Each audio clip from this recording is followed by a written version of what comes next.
أنفسنا ومن سيئات أعمالنا من يهد الله فلا مضل له ومن يضلل فلا هادي له أشهد أن لا إله إلا الله وحده لا شريك له وأشهد أن محمدا عبده ورسوله اللهم صل على محمد وعلى آل محمد أما بعد.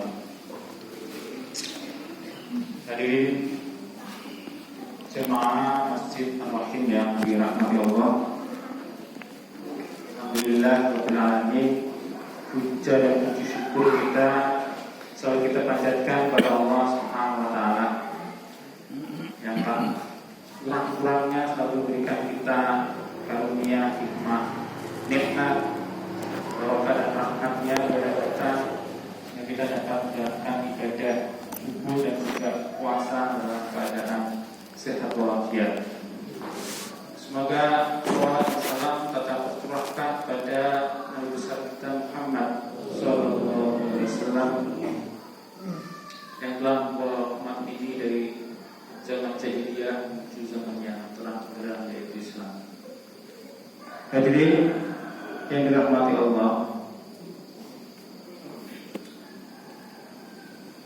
saya menyampaikan perihal membentukkan kebiasaan di dalam diri kita. Ini tidak ada ayat atau hadisnya. Jadi ini murni yang saya sampaikan adalah hasil penelitian bagaimana seseorang membentuk kebiasaan. Jadi penelitiannya terkait dengan psikologis manusia, perilaku manusia. Bahwasanya manusia itu bisa memiliki perilaku-perilaku yang terbiasa. Nah, bagaimana kebiasaan itu dibentuk? Itu ada seorang ahli yang sudah berpuluh tahun yang lalu meneliti dari Inggris. Jadi dia meneliti bagaimana kebiasaan-kebiasaan baru itu dibentuk. Berapa lama kebiasaan baru itu tercapai dan apa faktor-faktor yang menyebabkan kebiasaan itu bisa didapatkan. Jadi dia kemudian mengambil beberapa ratus orang, lalu kemudian masing-masing orang itu diberi tugas, diminta untuk melakukan sesuatu yang dia inginkan, ya. Mulai dari perilaku yang paling sederhana sampai dengan tugas yang paling sulit. Yang sederhana itu misalnya apa yang dia inginkan yang berubah. Misalnya saya ingin dulu saya nggak pernah jarang minum air putih, saya ingin minum air putih. Jadi saya ingin meningkatkan minum air putih mungkin berapa kali, berapa gelas, misalnya 8 gelas sehari. Kemudian yang lainnya mungkin mau menggosok gigi. Dulu saya nggak pernah gosok gigi, sekarang mau gosok gigi. Kemudian saya perilaku yang kompleks, misalnya saya ingin berolahraga pagi setiap hari. Perilakunya sangat kompleks, ya. Karena pagi itu berarti dia pertama harus bangun pagi dulu. Perilaku yang pertama, yang kedua adalah mungkin dia harus pemanasan, ya. Dan yang ketiga mungkin dia harus berlari, ya. Atau mungkin apa gitu, ya. Dan lain-lain. Jadi perilakunya lebih kompleks. Dan tugas-tugas yang kompleks lainnya banyak. Kemudian di starting mulai hari ini sama-sama semua melakukan kegiatan itu.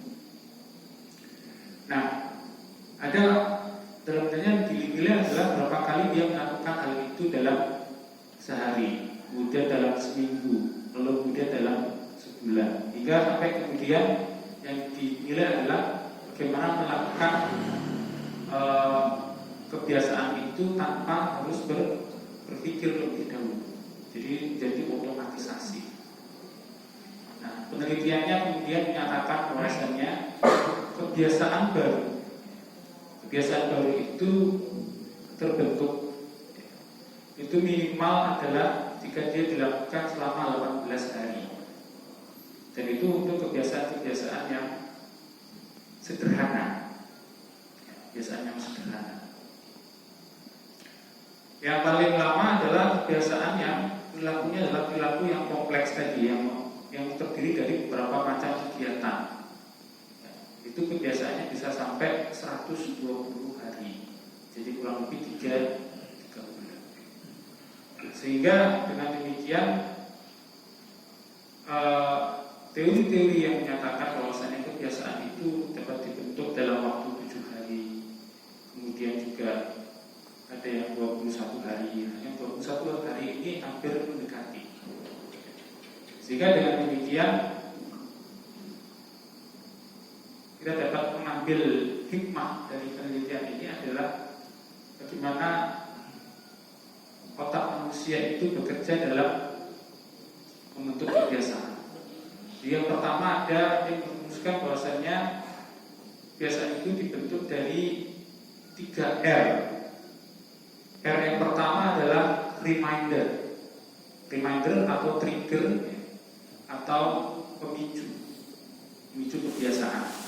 Yang kedua adalah R yang kedua adalah rutinitas atau kegiatannya itu. Dan kemudian R yang ketiga adalah reward atau manfaat yang dirasakan. Sehingga dengan demikian ketika otak itu kemudian melakukan sesuatu, maka dia akan mendapatkan sesuatu.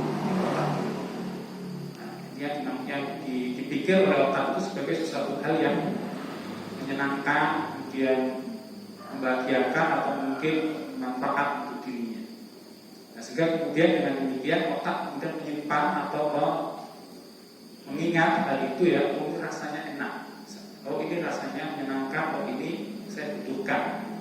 Sehingga kemudian ketika muncul R yang pertama atau reminder ya, maka dia akan otomatis untuk melakukan rutinitasnya itu. Nah, setelah dia melakukan rutinitasnya itu, kemudian dia akan merasakan sesuatu yang sama, dan itu kemudian mengulang-ulang. Nah, seperti itu. Nah, yang saya sampaikan adalah bagaimana kita memanfaatkan perilaku otak dan psikologis kita ini di bulan Ramadan ya. Di bulan Ramadan, bagaimana kita mengaplikasikannya supaya kita bisa mendapatkan kebiasaan yang pertama adalah ya, reminder itu sudah ada. Contoh misalnya dalam kegiatan sholat itu, reminder itu adalah azan. Jadi azan itu adalah reminder. Nah, kemudian sholatnya itu adalah rutinitas. Nah, yang perlu kita terbesar itu adalah rewardnya. Sehingga kalau misalnya itu anak-anak, ya mungkin rewardnya itu ya pertama harus berdasarkan secara fisik, visual dan seterusnya.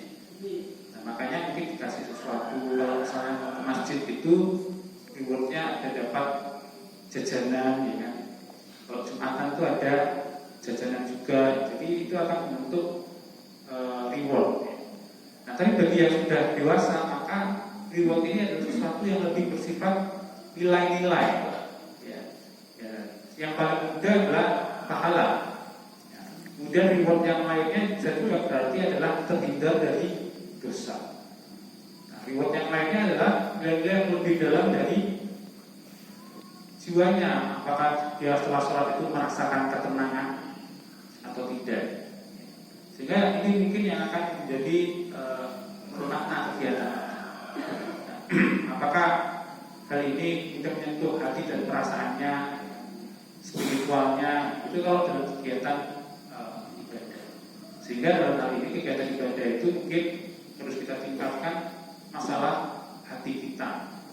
Tidak sekedar menggugurkan dosa ataupun juga menghilangkan dosa atau untuk mendapatkan pahala, tapi lebih pada hati kita ketika melakukannya. Sehingga reward ini dapat memicu rutinitas selanjutnya. Nah, sehingga di bulan puasa ini kenapa ada 30 hari ya, Allahumma ya, ternyata hikmahnya kalau ada melakukan kegiatan setiap hari selama hampir 30 hari, ya harapannya ya di bulan berikutnya kita mendapatkan kebiasaan itu. Nah, namun sepertinya juga ternyata mungkin kebiasaan itu mungkin terlalu kompleks ya, sehingga kalau dalam penelitian itu yang sederhana aja itu 18 hari, 20 hari, 30 hari. Kalau yang kompleks itu harus 3 bulan dilaksanakan. Sehingga kalau untuk merapat takbir, kenapa kok habis bulan puasa kok nggak masjid lagi, kok nggak sholat malam lagi, kok nggak ini lagi, ya mungkin ya karena biasanya masih kompleks. Sehingga dengan demikian maka perlulah kita menjaga amalan-amalan yang baik yang ingin kita pertahankan itu setelah di bulan Ramadan tersebut. Ya, dan kemudian juga tidak perlu harus semua amalan kemudian kita harus buat kebiasaan. Kita harus pilih salah satu dulu yang ingin kita biasakan. Mungkin setelah bulan Ramadan saya ingin puasa sunnah misalnya, itu mungkin bisa dilakukan. Atau mungkin salah satu saja misalnya sholat malamnya. Karena kita sudah terbiasa bangun tidur jam 3 misalnya, kita bisa pilih mau puasa dulu atau mau tahajud dulu misalnya. Kalau misalnya ditambah yang lain, jadi itu ya. Kemudian trigger atau reminder itu sebenarnya sudah ada ya. Dan itu biasanya reminder ini bisa datang dari pertama azan sudah diwajibkan oleh agama. Yang kedua adalah kita bisa membuat reminder sendiri dalam bentuk alarm words misalnya, atau mungkin tujuan-tujuan yang kita sampaikan itu diniatkan seperti itu ya. Dan juga bisa berasal dari ajakan-ajakan. Makanya dakwah itu penting ya, dakwah itu penting. Siapapun yang mengatakan di depan mimbar itu penting dalam kaitannya adalah untuk men-trigger kebiasaan manusia atau perilaku manusia, sehingga selalu ada trigger-trigger itu siapapun itu. Ya, kenapa kok disuruh sholat terus, tugasnya disuruh sholat terus ya? Bukannya yang menyuruh sholat itu agama ya betul ya. Tapi yang trigger setelah sholat itu kan bisa orang tua, ya bisa orang lain dan seterusnya. Termasuk juga larangan-larangan dalam agama, ya, seperti itu. Nah, masalahnya adalah setan. Setan itu paling mengerti bentuk manusia. Ya, makanya tugas setan itu ya, dia bekerja di dua hal itu ya, yaitu trigger dan rewardnya itu. Ya. Jadi di triggernya itu pertama di triggernya karena setan itu selalu berdiwaswisu bisudurin nas, ya, selalu menghembuskan rasa was-was dalam hati manusia. Jadi ketika muncul suara azan, nah itu kemudian setan menghembuskan ya keinginan-keinginannya ya, menghembuskan hal-hal atau pikiran-pikiran ya, pikiran yang kemudian menyebabkan kita nanti saja, sebentar lagi. Nah seperti itu adalah tugas dari setan itu. Sehingga dia akan terus seperti itu pada manusia, terutama pada umat Islam.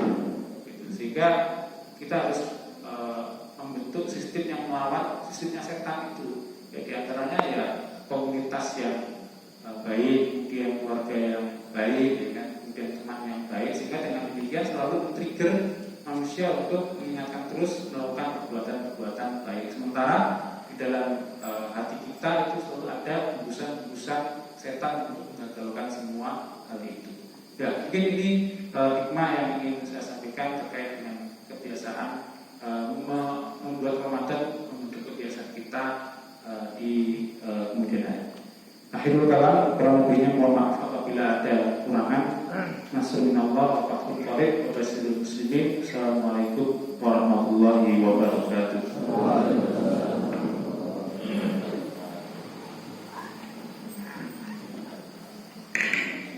Terima kasih kepada Bapak Khatibudin yang telah menyampaikan sebagai pada pagi hari ini.